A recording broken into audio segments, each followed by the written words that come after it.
What's the future of Haslab, and what's going to be the next figure released? Who's the special guest that's coming to TFCon Toronto this year? And what does Skybound Comics have in store for us Transformer fans as they unveil their #1 this coming October? All that and more on this week's T-Talk Raw.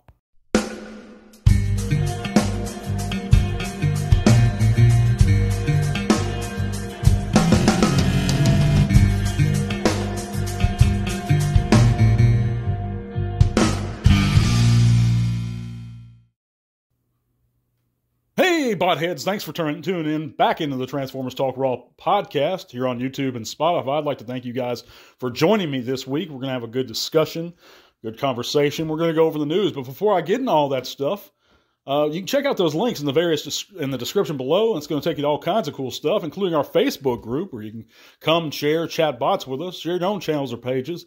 Do whatever you like. We'd be real glad to see you guys there. You can also help out the channel on Patreon, if you're so inclined. If you have the means to do so, we'd sure appreciate it. It helps keep T-Talk going strong. It's going to have those giveaways coming, and we're going to have another one real soon, guys. Yeah, check out all those links below. It's going to take you to lots of cool stuff, guys. But let's get right into the new, actually our conversation. Then we'll do the news.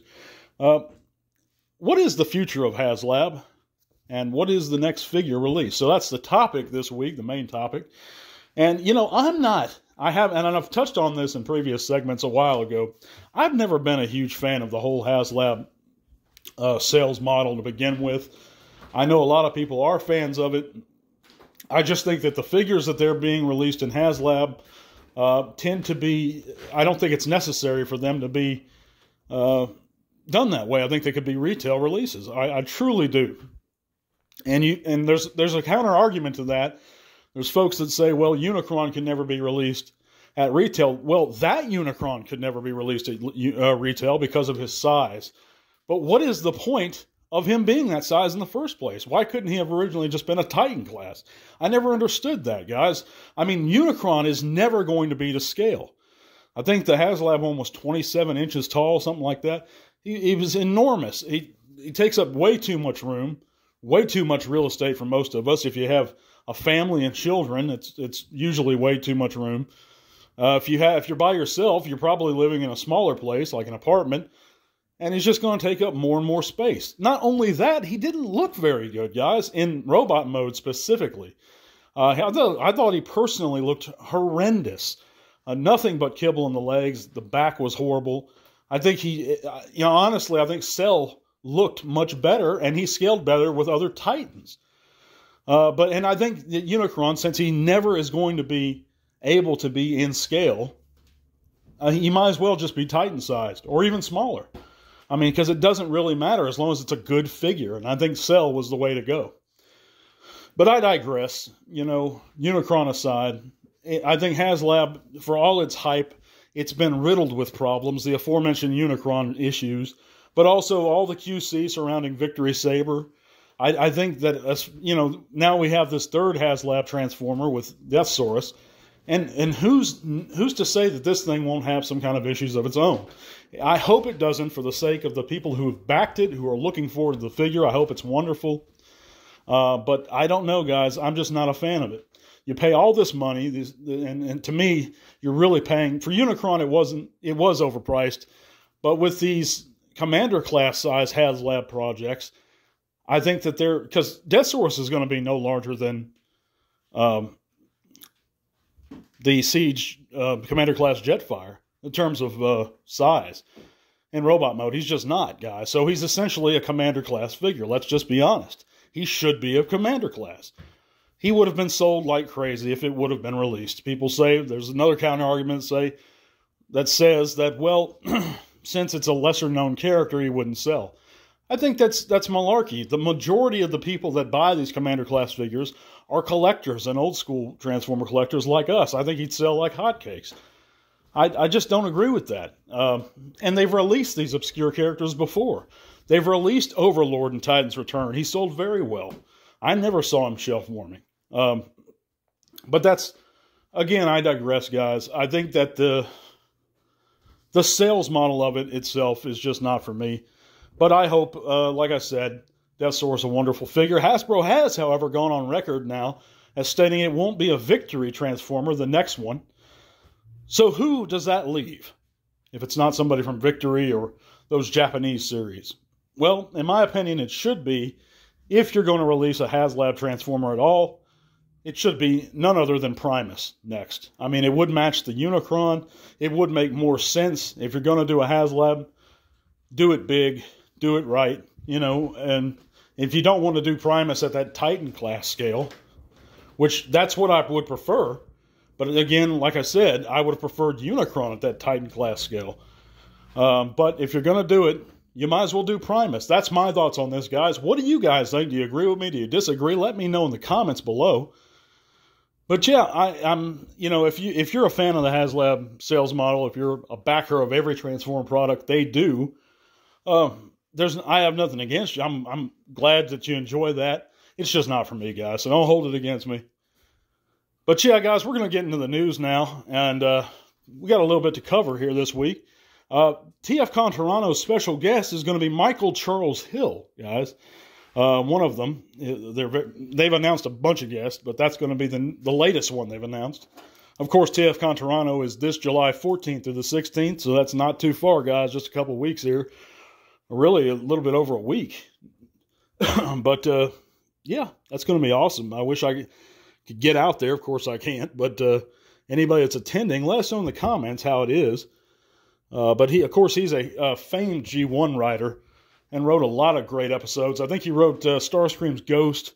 But yeah, so if you see Mr. Hill, let him know that T-Talk Raw says hi over there. But also, guys, the next G.I. Joe Transformers crossover figure has been revealed. And of course, that's Soundwave, who comes complete with Zarana and Zartan. And I think, actually, this looks pretty neat, guys. I'm not a big, huge fan of the way the vehicle mode looks. But the robot mode and the figures look fantastic. I like the fact that they're the retro G.I. Joe figures. And I did like the way the Megatron looked with the Baroness. Although I think that it should have come with Cobra Commander or a Cobra Trooper instead of the Baroness, but I digress. I like the way these figures look, and it's good that they're meshing them together.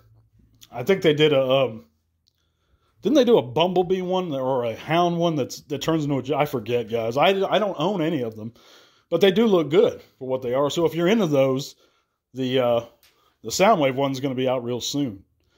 But also we have the G1 Retro Kickback reissue packaging that was revealed. Of course, I believe that these are Walmart exclusives. I could be mistaken, but I believe they are. I haven't seen any of these locally, but the packaging looks great.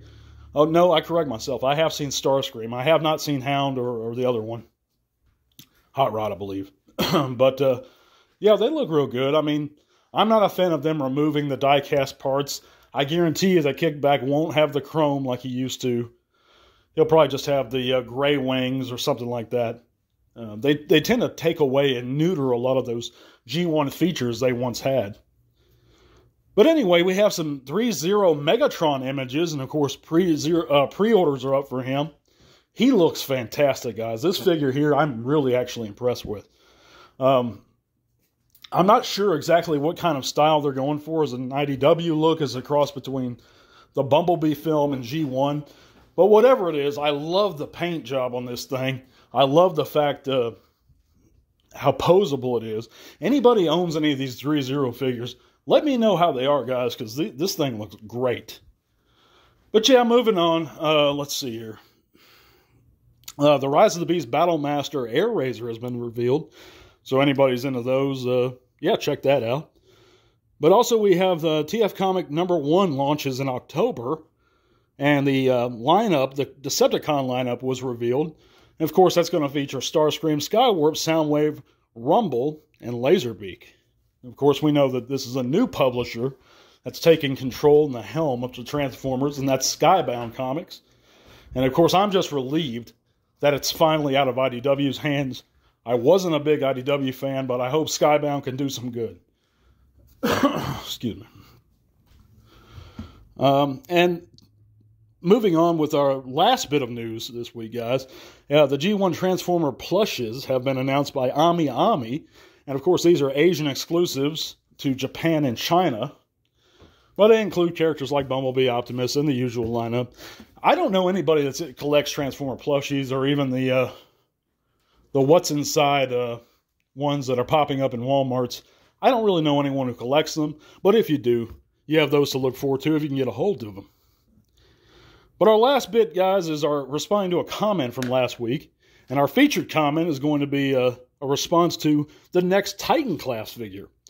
And Snell's Sword 26, or Snell's World 2648, stated last week that they could give us a better version of Metroplex, Fort Max, Primus, or a G1 Unicron prototype as the next Titan class.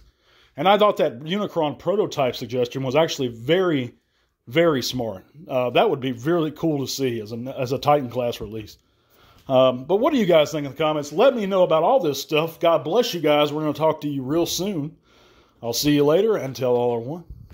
Funding for Transformers Talk Raw is made possible thanks to the support of viewers like you. Thank you.